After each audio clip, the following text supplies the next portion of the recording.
Naujas 2026 metų motosezonas prasideda ir aš nusprendžiau susimontuoti Osmo 360 kamerą ant motociklo. Tam dalykui nusipirkau tokį karboninį 1 metro strypą, kurį sumontuosiu ant vairo šito stipraus laikiklio pagalba. Tai ką, šiandien darome montavimo darbus. Išpakuoju iš dėžutės savo stiklo pluošto laikiklį, kurį montuosiu ant vairo.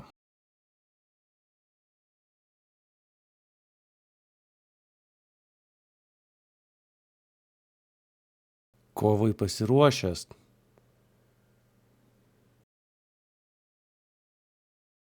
Čia bandžiau kažką tai įgarsinti ir pavaidinti apie super duper krūtą stiprųjį laikiklį, bet pasirodo, nebuvau pasijungęs tvarkingai garso. Taip kad pasigėrėkite mano mimiką. Kiek pamenu, čia pasakau apie tai, kad yra indėklai skirtingi ir komplekte iškart įdėtas toks visiškai siauras ant dviračio vairo tvirtinti. O komplekte dar yra ir raktelis varžtam 6 kampų ir platesnis, tokia tarpinė ant platesnio vairo tvirtinti, kurią matote čionais. Taip pat turėjau numontuoti telefono laikiklį quadloko ir jį permontuoti biškį dešiniau, kad man tilptų šitas laikiklis action kameros. Kaip matote, laikiklis reguliuojasi vos ne 360 laipsnių kampu ir tai patogu nusistatyti teisingą rankenos padėtį. Taigi susimontavau jau šitą savo laikiklį. Dabar bandau prisukti prie jo kamerytę. O, žinai. Op. Tai prisukom, dabar reiks biškį pasukti, kad stovėtų ir bandysim tada susimontuoti dar ant vairo telefono laikiklį grąžinti čia, kurį vidurį įdėti. Ir važiuosim pasivažinėti, atsidarinėsim sezoną, jau balandžio 15 diena, labai vėlai šiais metais atidarau sezoną, bet važiuosim komfortiškai, nebus šalta, bus faina vienu žodžiu. Nu ir ką, kamerytė sumontuota. Dabar reikia išbandyti, pravažiuoti ir aišku, labai svarbus dalykas, kai važiuosiu į garažą su motociklu, nusižeminti ją, nes greitai taip ir galima pamesti. Bet aš dabar motociklą išsivarysiu ir laikysiu jį prie daugiabučio kieme, taip kad neaktualu, bet vis vien reikia nepamiršti tokio niuanso. Dabar šokam, prisijungiam mikrą ir varom išbandyti.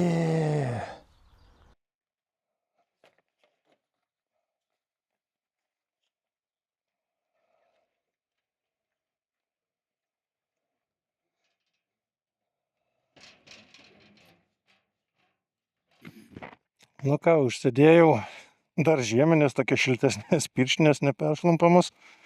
Nežinau, kaip oras mane pradžiugins ar ne. Biškį toks jauduliukas, šiek tiek paėmė. Pradėsim važiuoti.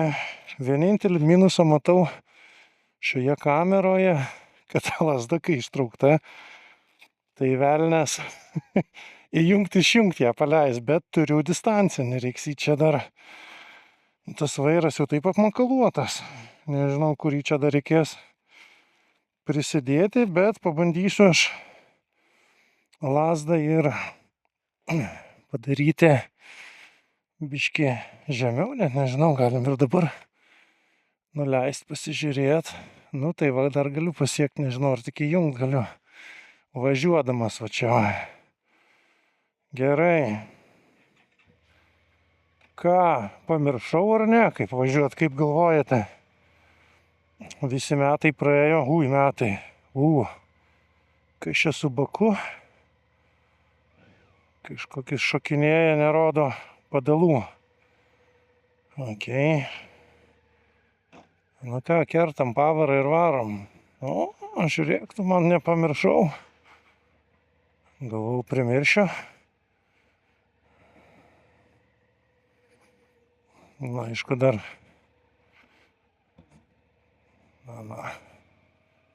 Aišku, dar ne taip. Dar reikia pasitreniruoti. Vienintelis pliusas, kad neužgesau. Labai su to per duobes. O ką, dabar dar, ką norėčiau paminėti labai fainai. Turiu tokį vieną kontaktą, jo vardas Mykolas. Praeitais metais iš jo pirkau šojį šitą nenaują, padėvėtą tokį šalmą, bet geros būsenos. Bet jis man per kelionę, ilgąją 6000 kilometrų pasirodė biškį, kaip pasakyti, nežinau, kaip ir nebuvo laisvas ar dar kažkas, tai bet pasirodė toksai jis man triukšmingas, sakykim taip, žinai. Nes autostradoje tikrai buvo didelis triukšmas. Tai noriu dabar... Tai va, aš biškį mintį pamečiau, atsiprašau. Tai aš šiais metais, šią dar savaitę, vakar užvakar kada čia, buvau Vilniuje, užvažiavau pas Mykolą ir įsivaizduokit, jis man pakeitė tokį patį, tik išmerą mažesnę turėjau. Turėjau 2XL, dabar 1XL. Nežinau, pasižiūrėsiu, kaip čia jisai man ves į save. Štai noriu išvažiuoti į autostradą ir pabandyti. Aišku, su mocu tai nereikia norėti, kad būtų toksai garsas, kaip automobilyje važiuojant niekados nebus.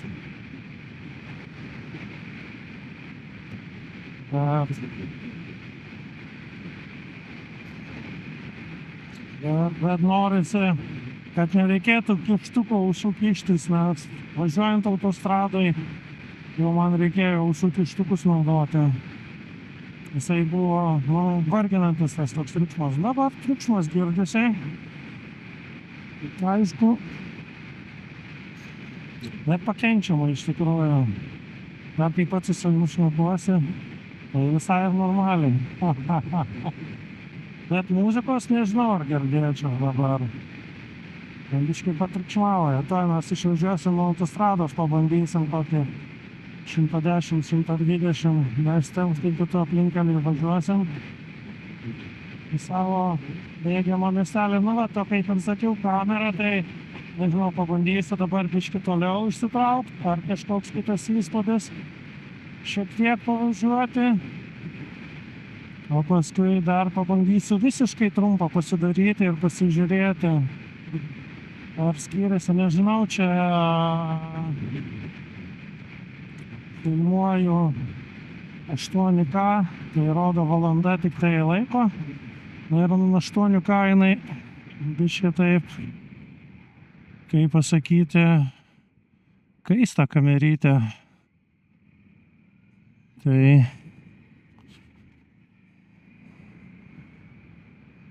ir atsijungia įkaitusi, bet čia, žinai, vėsų, važiuojant lauke vėjas apiputinėje, gal neįkais, įdomu, ar nufilmuos iki galo, kol aš čia ratuką padarysiu ar ne. Tai bandome šokti į autostradą.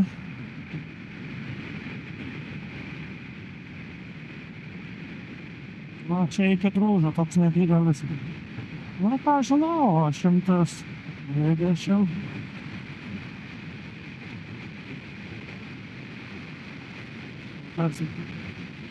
Nesakysiu kiek. Kamera laikosi. Kamera laikosi. Šalmas tai nepatriukšmingesnis kaip ant 90. Bandom čia nusukti.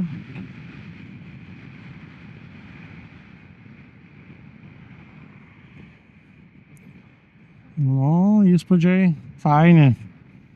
Jau buvau pamiršęs tą jausmą, eikit sau. Taigi praeitais metais grįžau, buvo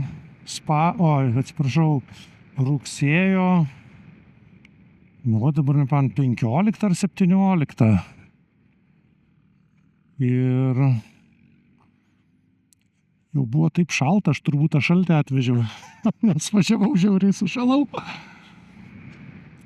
Ir kad aš ten grįžau šeštadienį ar sekmadienį, o kitą sekmadienį po savaitės buvo sezono uždarimas Lietuvoje. Ir šita žiema tokia šalta, aš pavasarį užsivedžiau kovo mėnesį motociklą. Ir sakiau savo, dar nevažiuosiu. Man 19 metų, kaip sakant, tai gal ne dar. Bet smagu, iš tikrųjų smagu, dar susistosiu statelį, pabandysiu. O kam čia sustoti? Tiesiog nusileisiu dabar kamerą, sudarysiu va tokį, va, o, čia biškį per mažai, va tai va, kad netrukdytų šitas mano skydelis vėjo.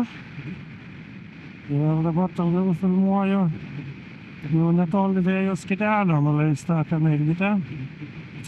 Vienintelis, tik aš nieko nematau ekranėlėje, saulė atsispindi labai. Matau, šalmo virš ekranėlėje. Įdomu, kaip ten gausis. Ir pasižiūrėsiu, va dabar va grįšiu namo, išsibandysiu, kokiu rakursu gražiausiai atrodo. Ir tada žinosiu, kaip filmuoti iš tikrųjų. Tai va, o ką čia dar norėjau pasakyti?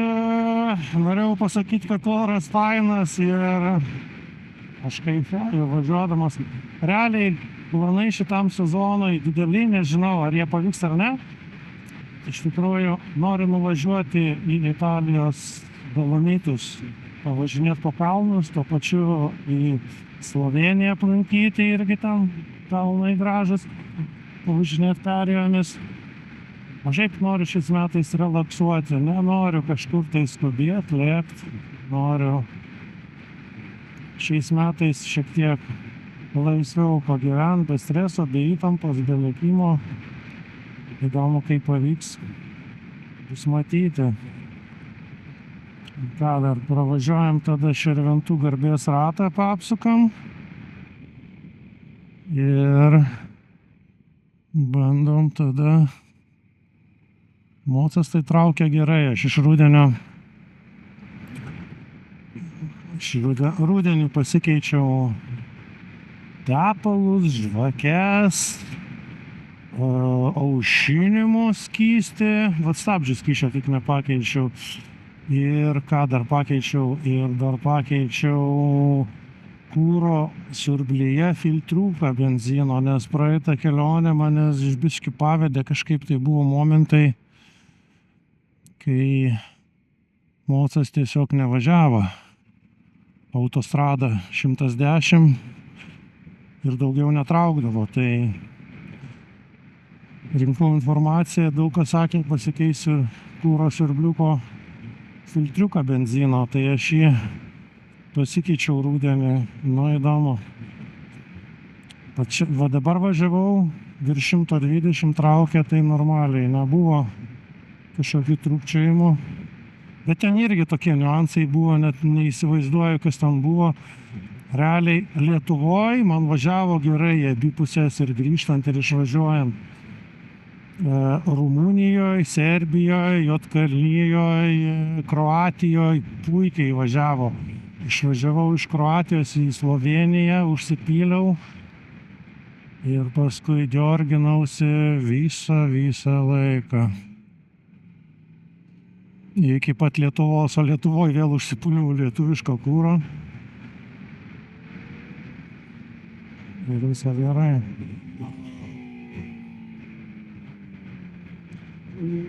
Važiuojame pasivažinėti. Važiuojam, sutikau dar kažkokius tai ne vietinius matyti, nes vietinius visus pažįstu.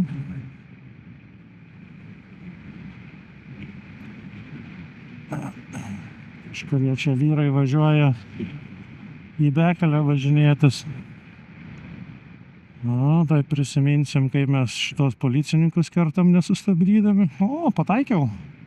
Šaunuolis. Kažkaip įgūdžiai nedingsta, jie tik tai nauji atsiranda. Iš tikrųjų dar su šitu mocu mane erzina, aš dar nemoku matyti numetinėti gazo, nes jeigu biškis staigiau numeti taip ožį daro tokį man nepatinkant, ten vairo metą realiai. Reikia dar šitą man skilą, kaip sakant, įvaldyti. O, aikštelė graži padaryta. Mūsų jaunimėliui dar neatidarytas šitas parkas, bet labai gražu, čia bus įspūdinga iš tikrųjų. Leis atvažiuoti, bet iš tikrųjų su tom ilgom pirštėm šiandien net ir per karštą iš tikrųjų. Užsidėjau tik tai po striukę nuo vėjo apsaugą, termomaikę ant jos striukę su vėjo apsauga ir labai gerai šilta, nešalta važiuoti, rodo 18 laipsnių temperatūros. Nu, galim statyti beveik jau vasarą, jau galim biškį ir mikroskylę pasidaryti savo vizoriuje mieste važiuojant. Mieste tikrai labai, net gal kokiam Vilniuje, kokiam prie šviesoforo kamštyje gal ir sukaiščiau iš tikrųjų. Čia tai pas mus, kai nėra kamščių ir šviesoforo, tai normaliai. Bet pirštinės jau gal norėčiau tas vasarinės. Reikės jau kitą kartą vasarinės pirštinės užsidėti. Na ir ką, apsuku aš garbės ratą. Važiuoju dar pas savo draugelį servizą. Vyriškų kokių nors problemų aptarti. Ir tada jau kiek jau čia valandų. Nežinau, laikrodį reikia nusistatyti čia. Vienu žodžiu. Tada važiuosime mes kažkur tai namo, gal jau turiu ten tų reikalų. Nelabai mėgstu kažkaip tuščiai važinėti, iš tikrųjų, kaip tik įsigijau motociklą, labai daug važiavau tuščiai, nu, galbūt tokiais ugdžiausi važiavimo įpratimus visokius, bet va dabar po šitos ilgos kelionės supratau, kad jau nebeįdomu. Tai va, bergžiai gal, jeigu dar su kokiu draugu, kokį ratą čia aplinkui Širvintus ir apsukčiau po rajoną, bet vienam jau kažkaip tai taip, nu, nežinau kaip jums, pasakykit, kas turi daugiau patirties važiavimo, kas daugiau pasivažinėjęs kilometrų, mylių ar ko ten dar prisukęs, nes man tai kažkaip taip tuščiai jau nebeįdomu. Sugadino mane Darius, išsitraukęs mane į tą tolimą kelionę. Nes prieš tai zizinėdavau čia po rajoną, tik tai Širvintų. Dar biški keliai ne visur švarus, bet realiai gražiai išvalyta, sutvarkytas miestas.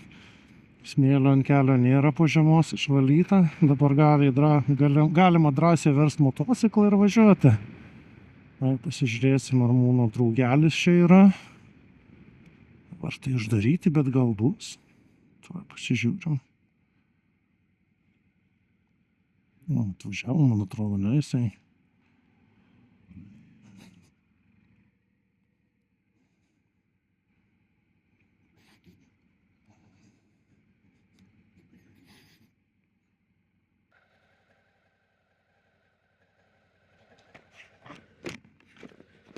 Nu ką, problema.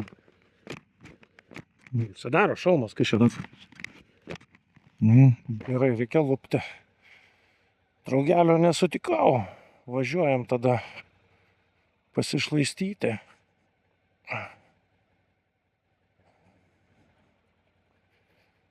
Ir pasišlaistyti po Širvintas. Nors nėra čia ko šlaistytis, važiuosim toj namo. Kaip ir sakiau, nemėgstu aš to šlaistymuose. Mocas gerai varo, kiek aš esu jo nedaug kilometrų prasukęs. Kokį 16 gal bus. O, super.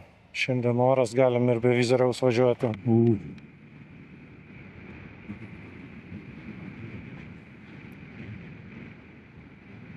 Traukia kaip žvėris. Iš tikrųjų, turbūt aš jau važiuoju ir namo, nes turiu dar visokių darbelių smulkių. Sakiau, šiais metais bandysiu be streso, bet stresas manęs nepaleidžia. Tai smulkus darbai, žinokit, tuškinasi. Kažkokį didelį padarai darbą, jaučiasi kažką padarai, o tos smulkius darai. Jie toliau didėja. Didėja. Realiai, va tai ką, pabandysiu susimontuoti, matau, turėtų būti gerai. Aš čia vaidą padaręs režimą. Turėčiau ir aš matytis, dabar važiuoju ant tos trumpos lazdelės. Iš tikrųjų nežinau, ta ilga, ką jinai tai daugiau, kad moco matytųsi. Realiai matyt apima, galės ten, gali visas mocas matytis, o taip, turbūt užtenka ir tokios. Gerai, važiuoju namučio ir vat tai bus mano pirmasis kelioninis motociklų filmas šiais metais, sezono atidarymas, nu toks solo sezono atidarymas, be jokių ten draugų, kolegų ir kitų bičiulių. Važiuoju, tai va, relaksuoju. Tuoj mes suksime savo kiemų ir bandysime. Biškį čia turiu dar ir laidus paslėpt, pakeičiau, buvo pasirodo man sulūžęs pakrovėjas telefono. Tas vat Quadloco firminis greitas. Galvojau, gal čia kažkas ne, aš parašiau Quadlocui rudenį ir jie, žinokit, man atsiuntė naują visiškai be pinigų, net to seno nereikėjo išsiųsti. Ir aš jį dabar vat pabandžiau ant greičio, pasijungiau prie laido, baterijos ir veikia, iš tikrųjų buvo kažkas man ten sugedę.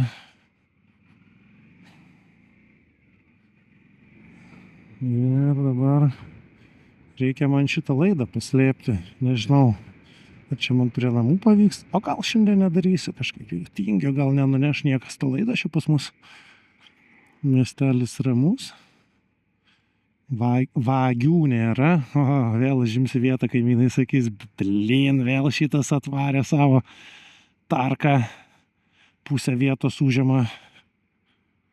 Taip, nu ką, sveiki namai, sveiki gimti, naujas sezonas, malcas prie namų. Dėkui labai, kad mane žiūrėjote. Čia tokia nieko ypatingo, paprasta kelionė. Ir susitiksim greitų laikų, gal prieš didžiąją kelionę, padarysiu kokių mažesnių tripų čia po Lietuvą, nežinau, noriu nuvažiuoti prie kokių didžiųjų ežerų, pavažinėti, nežinau, su kokia nakvynė, viešbutyje, aišku. Bus matyt, tai kviečiu toliau stebėti mano kanalą, gal kažką gero pamatysite ir sau, pritaikysit savo gyvenime. Čiau!